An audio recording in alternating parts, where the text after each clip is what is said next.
इसमें श्लोक में कहता हूँ सच्चिदानंद घन ब्रह्म की साधना का ओम तत्सत इति निर्देश ब्रह्मण त्रिविध समर्थ है।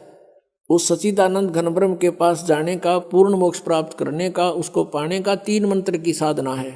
ओम तत्सर पुरुष का, तत् ये सांकेत है, ये अक्षर पुरुष का मंत्र है, और सत भी सांकेतिक है, ये परम अक्षर ब्रह्म का, परम अक्षर पुरुष का मंत्र है। इन तीनों की मजदूरी करने से, साधना करने से, कमाई करने से, भक्ति की शक्ति से हम सतलोक जाएंगे।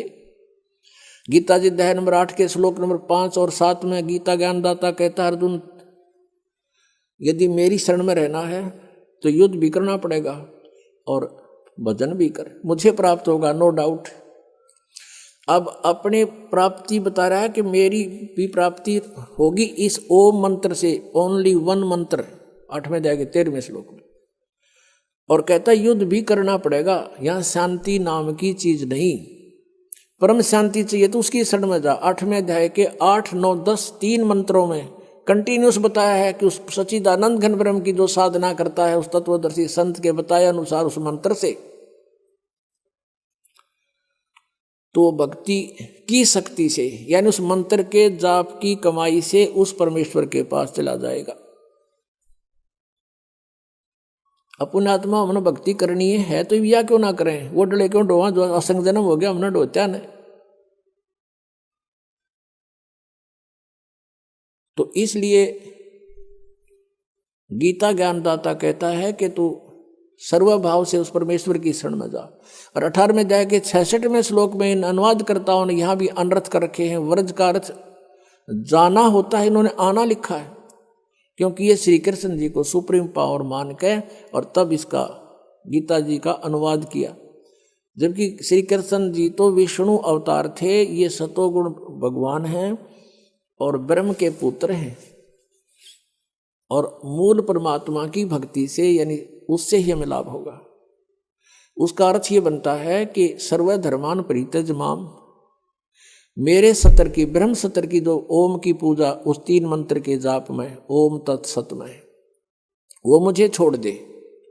और यज्ञ हवन जो भी हैं ये ब्रह्म सतर के हैं, ये सब धार्मिक पूजाएं मुझ में त्याग कर एकम शरणम व्रज, एकम मान जिसके बराबर दूसरा ना हो, अद्वितीय प्रभु सच्चिदानंद घन ब्रह्म, उसकी शरण में जा, मेरे सतर का मुझे दे जा। हम पहले ओम नाम के कमाई यज्ञ करके हम कहाँ जाते थे, ब्रह्मलोक में चले जाते थे, वहाँ अपनी पूंजी खत्म करके उस रेस्टोरेंट में वापस फिर गधे बन जाते थे। अब हमें ज्ञान हो गया, हम इस पूंजी का नष्ट नहीं करेंगे, हम सदुपयोग करेंगे, इसका कर्जा उतारेंगे, चले जाएंगे।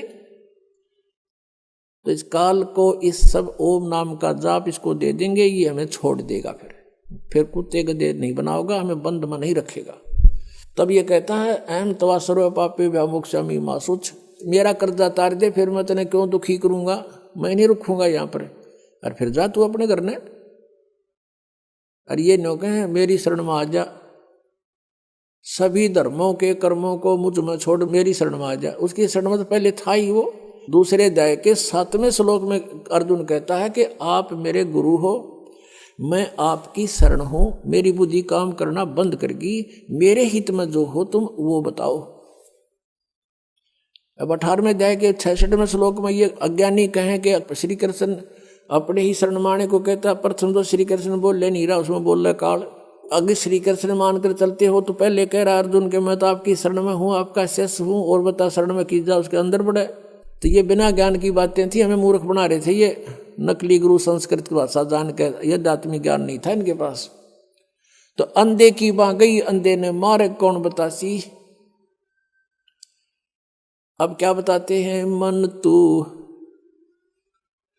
चल रे सुख के सागर, जहां शब्द सिंधु रत्नागर।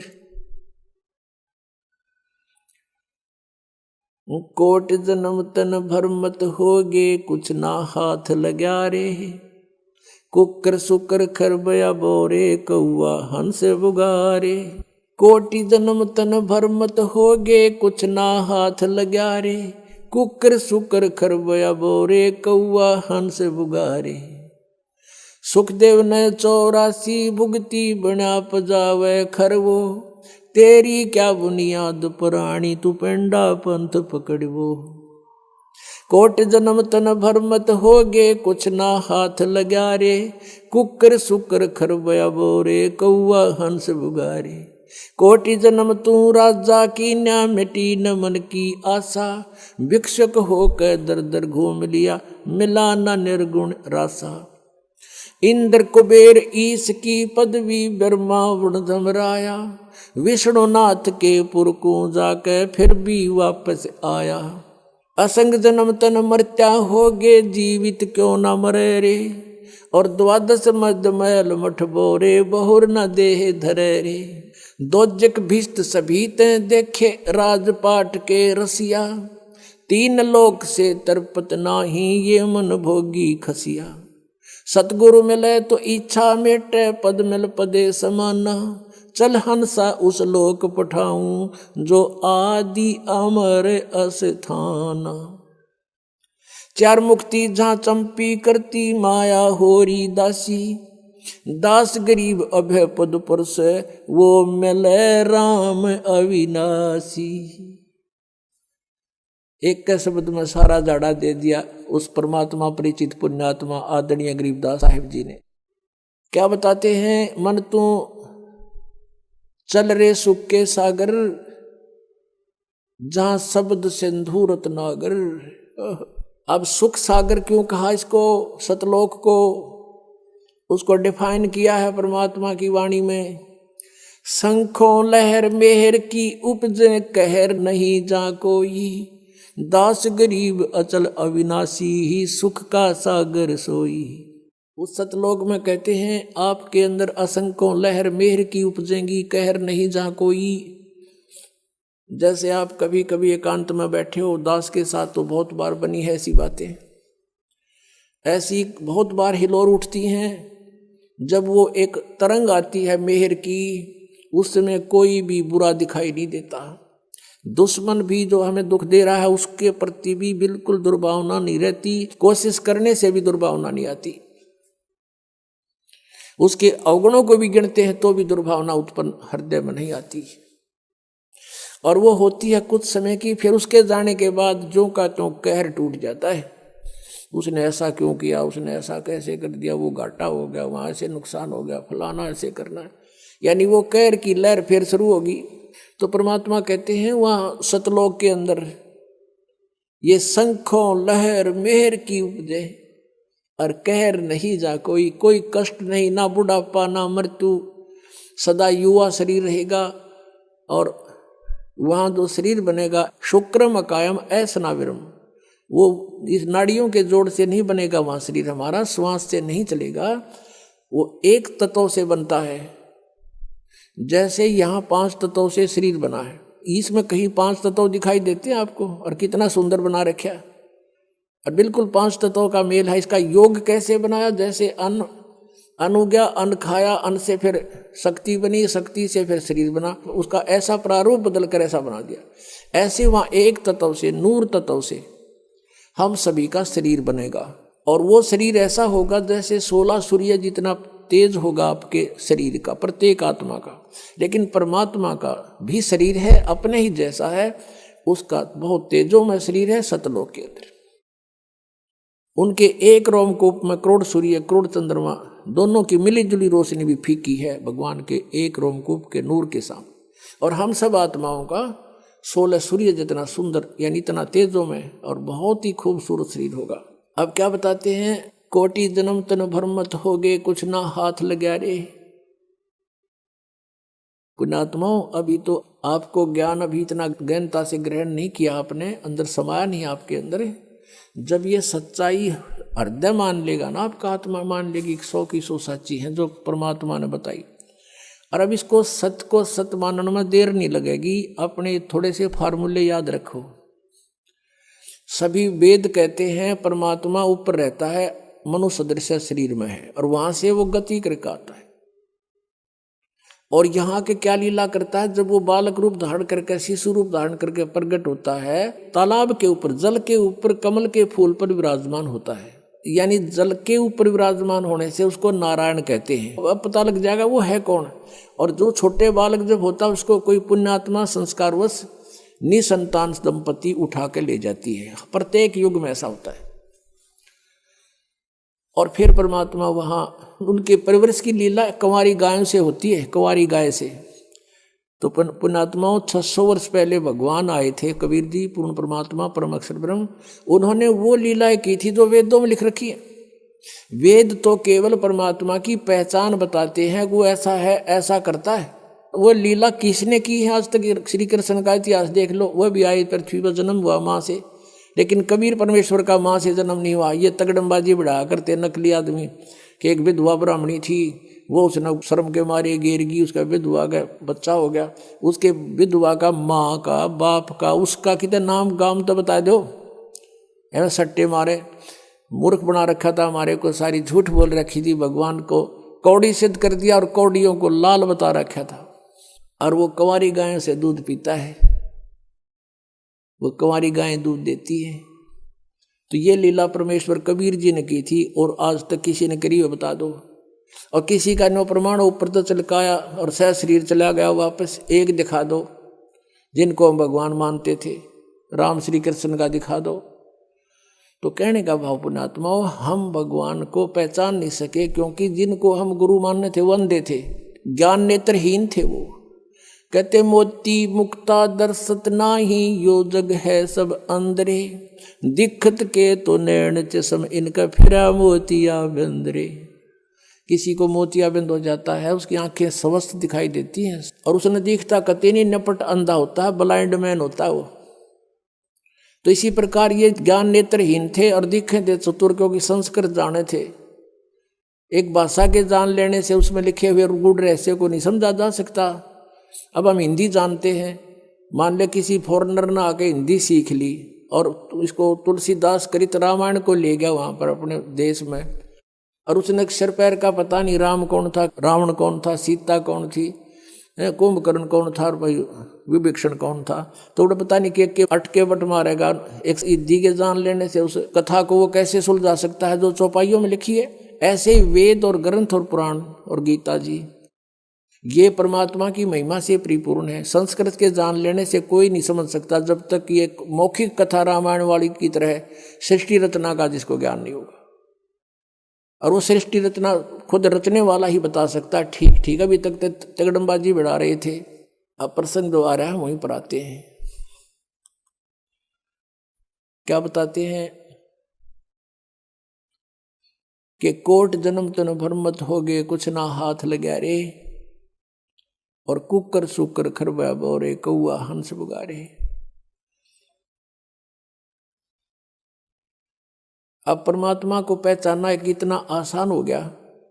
एक तो ये पहचानना है कि सारे वेद बतावें, चारों वेदों को तो हम कति फाइनल मान रहे हैं। अब भी कोई उसको न्यू कहे कि मैं नहीं मानता वेदों को, वो तो फिर भक्ति योग प्राणी है नहीं, या किसी ने भ्रमित करा क्या, उल्लू ने, मूर्ख ने। जो ये कहते हैं हम वेदों को नहीं मानते, पुराणों को नहीं मानते, हम अपने गुरुओं के ज्ञान को श्रेष्ठ मानते हैं, तो सदग्रंथों को न मानना ही उनकी महामूर्खता है। और कबीर जी की वाणी भी सदग्रंथ है, वो सब ग्रंथों का ग्रंथ है, यानी उसमें ऑल इन वन है, नो समझ लो। और दूसरा वेद बताते हैं, फिर वो लीला किसने की, फिर आंखों देखा संत बताते हैं। हम सुल्तानी नानक तारे, दादू को उपदेश दिया, जात जुलाहा भेद न पाया, वो काशी माहे कबीर हुआ। आदरणीय गरीबदास साहिब जी बता रहे हैं, उनको भगवान मिले थे, जिनको वो आकर मिलते हैं अच्छी आत्मा दृढ़ भक्तों को। उनमें से एक आदरणीय नानक साहिब जी हैं, वो कहते हैं, फाई सूरत मनुकी वेश, ए ठगवाड़ा ठगी देश, खराब सियाणा भोता भार। ये धानक रूप रहा करतार। परमात्मा सतलोक से आए थे, परमात्मा उसमें समकालीन थे, इनके यहाँ भी थे, सतलोक में भी रहते हैं, वो हर जगह जहाँ चाहे प्रकट हो सकते हैं, प्रभु में इतनी शक्ति है। तो नानक साहिब जी को बेई नदी पर मिले थे, स्नान करने गए जब, उससे पहले भी वार्ता की थी कबीर रूप में आके, लेकिन नानक साहब जी मान्य नहीं थे, लेकिन अंदर से टूट गए थे सच्चाई को सुनकर। प्रार्थना यही करते थे, प्रभु फेर मिलो एक बार है। आदरणीय नानक साहब जी का जन्म पवित्र हिंदू धर्म में हुआ था। ये कालूराम मेहता खत्री अरोड़ा के घर इनका जन्म था। और इनके पिताजी जो है पटवारी थे उस समय, और ये अच्छी आत्मा थी। फिर ये इन्होंने एक अपनी बहन के नगर में, जहाँ उनकी बहन ब्याह रखी थी, सुल्तानपुर शहर में अपने बेनोई की सिफारिश से वहाँ के सुल्तानपुर के नवाब के यहाँ नौकरी करते थे, मोदी खाने में। तो स्नान करने के लिए बेई नदी पर जाते थे। पहले परमात्मा कबीर जी उनसे मिले, चर्चा की और बताया कि मैं कबीर हूँ और छोटी जाति का धारणक हूँ, काशी में रहता हूँ और मैं ज्ञान की तलाश में घूम रहा हूँ। तो नानक साहिब जी ने बताया कि श्री कृष्ण जी, श्री विष्णु जी सर्वशक्तिमान हैं, ये परम शक्ति हैं। गीता में इसी का वर्णन किया गया है। यानी जैसा भी उन्होंने, श्री नानक देव जी ने ब्रजलाल पांडे से गीता पढ़ा करते थे, जैसा भी ऐसे इन गुरुओं ने हमें ज्ञान दे रखा था, उसी आधार से नानक जी ने बहुत अपना सुनाया कि ऐसे है, श्री कृष्ण सर्वेश्वर हैं, सर्वशक्तिमान हैं, इन्हीं की भक्ति से मोक्ष होगा। तो परमात्मा ने उनसे 7 श्लोकों के उत्तर पूछे थे नानक साहिब जी से। एक तो ये पूछा था कि यदि श्री कृष्ण जी सर्वशक्तिमान हैं, चौथे अध्याय के 5वें और 9वें श्लोक में, दूसरे अध्याय के 12वें श्लोक में, 10वें अध्याय के दूसरे श्लोक में कहता मेरी तो जन्म मृत्यु होते। 18वें अध्याय के 62वें श्लोक में ये किसको, किसकी शरण में जाने को कह रहे हैं, पूछना आपके ब्रजलाल पांडे से। 7वें अध्याय के 18वें श्लोक में अपनी गति को अनुत्तम कह रहे हैं। उत्तम पुरुष है तू, अन्य वो कौन है। चौथे अध्याय के 34वें श्लोक में कहा कि तत्व ज्ञान तो कोई और है। ये गीता वाला ज्ञान, तत्व ज्ञान ने इसको संत बतावेंगे। इन बातों को कह करके नानक साहिब जी नाराज हो गए ये सुनकर, लेकिन रात्रि के समय करवट बदलते रहे कि सचमुच बात तो सारी सच्ची है। नानक साहिब भी पढ़े हुए थे, हिंदी भी पढ़े थे, फारसी भी पढ़े थे।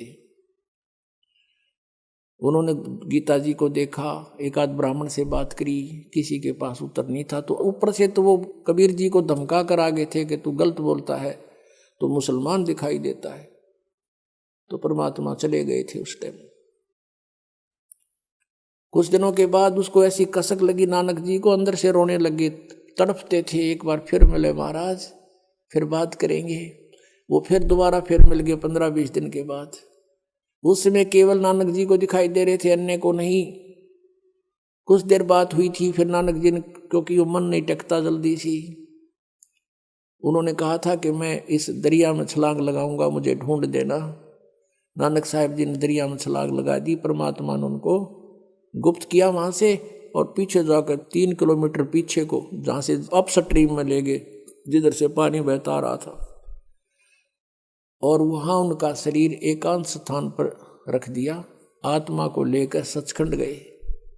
सचखंड में देखा कबीर परमेश्वर दो जिंदा महात्मा के रूप में वहां उनको मिले थे। उसी रूप में ऊपर सतलोक में पहुंचे, और परमात्मा सतपुरुष बैठे थे तख्त के ऊपर, ऑल ओवर कंट्रोलर की चेयर पे, उस सिंहासन पर। तो नानक साहब ने सोचा कि परमात्मा यू है सतपुरुष, सतपुरुष ये है सामने बैठे सिंहासन पर। और कबीर जी एक सिंपल वेश में, जिंदा महात्मा के रूप में, साधु के रूप में, और ये यहाँ का नौकर होगा कोई कबीर। तो नानक जी ने सोचा। अब उस समय तक परमात्मा ने ये डिस्क्लोज नहीं किया। जब पहले रूप में मिले थे, जब तो कबीर रूप में मिले थे, दोबारा जब आए जिंदा महात्मा का रूप बना कर आगे, शरीर दूसरा था, चेहरा नहीं मिल रहा था बनारस वाले से। फिर उनको लेकर गए ऊपर। ऊपर जाकर क्या देखा, कबीर जी जो जिंदा महात्मा के रूप में गए थे, और दूसरा उन्हीं का रूप बैठा था, तेजों में करोड़ सूर्य मिला दे करोड़ चंद्रमा, ऐसा एक रोमकूप की शोभा। उसके ऊपर चौर करने लगे कबीर साहब। नानक जी में पक्का हो गया कि सतपुरुष अकाल पुरुष तो यू है, ये बैठा तख्त पर जेड़ा, ये नीचे से ये बाबा जी आया महात्मा, ये इनका नौकर है। इतने में क्या हुआ, वो तेजों में शरीर वहां से उठा अपने सिंहासन से, और कबीर जी नीचे से जिंदा महात्मा वाले रूप में गए थे, वो विराजमान हो गए। उस समय उस परमात्मा का वो रूप जो बना, जब सिंहासन पर विराजमान हुए, जो अकाल मूर्त तेजों में शरीर वाला था, वो चवर करने लगा। उस कबीर परमेश्वर जिंदा वाले बाबा वाले महात्मा वाले स्वरूप के ऊपर चंवर करे नौकर की तरह। उस समय परमात्मा का जो स्वरूप बन गया वो कबीर जी वाला बन गया, जो धारणक रूप में, जो लाहे रूप में बनारस में थे और जो पहले नानक जी को मिले थे। और वो तेजों में शरीर जो था कबीर जी के जिंदा महात्मा वाले शरीर में समा गया, अलग कोई नहीं रहा, ओनली वन गॉड है, एक परमात्मा कबीर जी विद्यमान थे बनारस वाले धानक, ऑल ओवर कंट्रोलर की तख्त पर, सिंहासन पर। अब नानक साहब से कहा कि जाए, तीसरा दिन हो गया, इस तरह परमात्मा ने सारे ब्रह्मांड दिखाए, ब्रह्मा विष्णु महेश दिखाए, उनकी रचना बताई, कैसे इनका जन्म हुआ। अब परमेश्वर ने कहा कि अब जाओ प्यारी आत्मा, अब उन भोली आत्माओं को समझाओ जो काल के जाल में फंसी पड़ी है। अब वहां जाकर के प्रत्येक आत्मा ये चाहती है मैं वापस ना जाऊं उस गंदे लोक में। नानक जी ने प्रार्थना की, लेकिन परमात्मा ने कहा अब जाओ, आपकी आवश्यकता है वहां पर, मेरे गवाह बनोगे, लेकिन ऐसे नहीं मैं रख सकता, आपको ये भक्ति करनी पड़ेगी सतनाम की, और सतनाम बिना मोक्ष नहीं हो सकता। ये 2 अक्षर का नाम है, यानी पूरा ज्ञान उनके अंदर फीड कर दिया। अब उधर से नानक जी को मर्त जान करके डूब गया दरिया में, उसकी खोज शुरू होगी। नवाब ने भी खोज शुरू कर दी, गोताखोर लगा दिए, जाल डाल रहे हैं इधर जिधर डाउन स्ट्रीम में, और नानक जी का शरीर रखा 3-4 किलोमीटर अप स्ट्रीम में, जंगल में। तीसरे दिन वो आत्मा वापस भेज दी भगवान ने उस शरीर में। नानक जी वहां से उठकर सुबह सुबह फिर उसी दरिया पर आकर खड़े हो गए जहाँ लोग स्नान करने जाते थे, और वो भी जाया करते थे। कहाँ तो हाहाकार मची हुई थी, और मर गया डूब गया, मर गया डूब गया। उधर क्या देखा, वो तो सामने खड़ा है, सारा शहर उमड़ गया देखने के लिए। तब नवाब की नौकरी त्याग दी और कहा कि अब सच्ची सरकार की नौकरी करेंगे। तो फिर वो इस खोज में, परमात्मा ने कहा था कि मैं बनारस में हूं, काशी में, और वहां आ जाना, सतनाम दूंगा, और सतनाम बिना मोक्ष नहीं, और वो काल का लोक। तो सतनाम प्राप्ति के लिए, और नानक जी ने वाहे गुरु कहा था कि वाहे गुरु। जब अकेले रह गए ना तख्त पे कबीर जी सतलोक में, और दूसरा रहा नहीं भगवान, जब ने कहा था वाहे गुरु, सही रास्ता दिखा दिया। और स्वयं भगवान वाहे गुरु, वो नीचे आ गया। नीचे आकर उसके मन में रट लगी कि वो ही गुरु मिला जो सतनाम दे। और ये 7 श्लोक जो परमात्मा ने प्रसन्न किए थे नानक जी ने, ये 7 श्लोक उसने नोट कर लिए। जो भी कोई ब्राह्मण विद्वान मंडलेश्वर उनको मिला, उनसे 7 श्लोक करते थे। बताइए 18वें अध्याय के 62वें श्लोक में यो गीता ज्ञानदाता किसकी शरण में जाने को कहता है।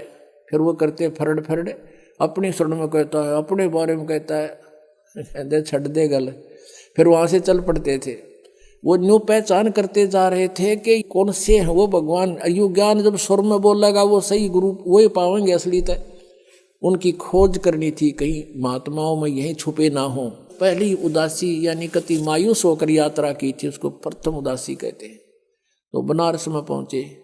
कबीर जी ने यह भी बता दिया था कि मैंने रामानंद जी को गुरु बना रखा है, वो मेरे गुरु जी हैं, पहली मीटिंग में बताया था। तो रामानंद जी सुप्रसिद्ध थे। रामानंद जी के आश्रम में पहुंचे, वहां उनसे प्रश्न किया कि ऐसे ऐसे गीता में लिखा है, क्या आप जानते हो? रामानंद जी महात्मा थे, वो सच्ची बोला करते। कहने लगे भाई आजा, बैठ जा सरदार जी, आजा बच्चा, मैं जानता नहीं था लेकिन अब जान गया हूं। मैं नहीं जानता था, मैं विद्वान पाक रहा था, लेकिन मुझे कख का पता नहीं था। वैसे तो वो मेरे को उन्होंने वचन दे दिया, वो भगवान है, परमात्मा है, अब मालिक हैं, सतपुरुष हैं, और मेरे को उन्होंने अपनी स्थिति ऊपर दिखा दी सारी, लेकिन उनकी आज्ञा का मैं पालन कर रहा हूँ। वो मेरे शिष्य नहीं है, मेरे गुरु हैं, लेकिन मर्यादावत उन्होंने कहा कि मुझे आप अपना शिष्य ही मानोगे। वो मेरे शिष्य कहो, मेरे गुरु कहो। और भाई उस कबीर जी ने मुझे यो ज्ञान बताया है। तो नानक जी ने कहा कहाँ मिलेंगे वो, कि अभी आएंगे शाम को यहाँ पर। नानक जी ने सोचा इतनी देर कौन डटा भगवान पृथ्वी पे, और हमने उसके लिए खोज के लिए सिर दे रखा। कहने लगे महाराज मुझे एक रास्ता बता दो, कहाँ है वो? कि वो अपनी झोपड़ी में होंगे। एक सेवक भेज दिया कि जाओ झोंपड़ी पर छोड़ के आओ। अब जाकर देखा उस परमात्मा को खड्डी में कपड़े बुने दानक का काम करे थे, उन ठानी जानते पता था आव एक आत्मा प्यारी। जब देखा वहां पर सतलोक वाला नजारा सारा दिखाई दिया, ओए होए कहते झांकी वे कबीर की नानक की तीवा, और वह सिखा के गलपड़ी कौन छुटावे था। अब जैसे कबीर जी का वहां देखा सतलोक में, ओए होए फिर वहां बैठे दिखे, वाह हे गुरु, और कहते वहां एकदम इतनी उमंग में भर का आवाज लगाने लगे, फाई सूरत मुल्क की वेश, ए ठगवाड़ा ठगी देश, खरासी आना बहुता बार। देखो ये धानक रूप रहा करतार कि ये ठग है, हमें मूर्ख बना रहा है, बका रहा है, जैसे प्यार में क्या करें ठगे, और आख्या में पानी भर रखा। सारे जुलाए इकट्ठे हो गए वहां के, कहते हैं ये भगवान है, परमात्मा ये है, पूर्ण ब्रह्म है। अब कहते हैं घर का जोगी जोगड़ा, बाहर का जोगी सदे। वो दुल्हाई वहां के उसको एक आम सिंपल मैन मानते थे।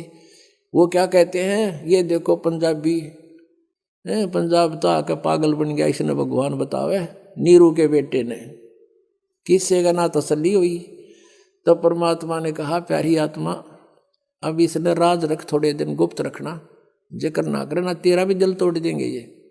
अपनी भक्ति करो और प्रचार करो इस ज्ञान का, और ज्यादा डिक्लेयर ना करना, अभी इसको गुप्त रखना हमने कुछ दिन। तो कहने का भाव ये है कि जिनने महापुरुषों ने भगवान मिला और जिनको हम मानते हैं वो परमात्मा से मिले,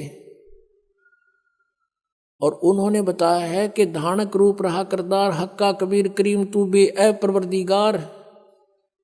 गुरु ग्रंथ साहिब के 721 पृष्ठ पे लिखा है कि एक अर्ज गुप्तम पेश तोदर कून करतार, हक्का कबीर करीम तू बे ए परवरदिगार। हक्का कबीर माने सत कबीर। और ये 24 पृष्ठ पे लिखा है, भाई सूरत मुल्क की वेश, ए ठगवाड़ा ठगी देश, और खरा सियाणा बहुता भारी, धानक रूप रहा करता। अपने आत्माओं हमने भगवान को पहचानने में घनी देर ना लग गई वे। हम अज्ञान में कितने आट रखे इन्होंने, लेकिन परमात्मा का ये तत्व ज्ञान ऐसा है। और ज्ञान सब ज्ञानड़ी, कबीर ज्ञान सो ज्ञान, जैसे गोला तोब का अब करता चले मैदान, तारा मंडल बैठे करिए चांद बड़ाई खावे, उदय भया जब सूरज का स्यों तारों छुप जावे। ये नकली संत और ये छोटे मोटे ज्ञानड़ी कहते हैं जैसे चंद्रमा रात्रि के समय तारों में बहुत अच्छा तेजों में और प्रसिद्ध यानी बड़ा चमकता है, मुखिया पाक रहा होता है, सूर्य उदय होने के बाद कहते चांद भी ना दिखता, सितारे भी विद्यमान होते हैं, उनका कोई अस्तित्व नहीं रहता। ऐसे ही कबीर परमेश्वर की महिमा से हम परिचित हो जाएंगे, फिर अन्य भगवान इन चांद और सितारों की तरह ऐसे निष्क्रिय हो जाएंगे, इनका अस्तित्व नहीं दिखाई देगा हमारे को। तो क्या बताते हैं, अंधे की बाँ गई अंधे ने मार्ग कौन बतासी। और आदरणीय गरीबदास साहिब जी कहते हैं, मोती मुक्ता दर्शत नाई ये जगह सब अंधरे। मोती मुक्ता, मुक्ता माने मुक्त होने के ये मोती, हीरे लाल, असली भक्ति रूपी मोतियों का इनको ज्ञान नहीं, लाल का ज्ञान नहीं, सार नाम सतनाम का। और ये कंगाल बन गए, कौड़ी को लाल जानकर आन उपासना करके अन्य देवताओं की पूजा करके ये कंगाल हो गए। मोती मुक्ता दर्शत नाही ये जगह सब अंधरे, और दिक्कत के तो नैन चश्मे इनका फेरा मोतिया बंदरे। सारे पुराणों में लिखा है, वेदों में लिखा है, और ये विद्वान का हमें कख भी नहीं पता इसके बारे में। तो इनके अज्ञान रूपी मोतिया बिंद था, और वो मोतिया बिंद का ऑपरेशन दास का कर दिया भगवान ने, और दास को डॉक्टर बना दिया, सबका मोतियाबिंद हटा दूंगा, ऑपरेशन कर दूंगा, और फिर हम भगवान को स्वयं देखेंगे और पहचानेंगे। पुण्यात्माओं परमात्मा पाना सबसे आसान। एक रोटी बनाने के लिए कितना प्रयत्न करती है एक बहन, कितना सामान सांग जोड़ना पड़ता है, कितना पलटा चमटा है, फिर लकड़ी, तवा, चूल्हा, फिर गिलास, कटोरी, थाली, परात, और आटा, नमक, मिर्च, और फिर उनको लाने के लिए कहाँ प्रयत्न करना पड़ता है।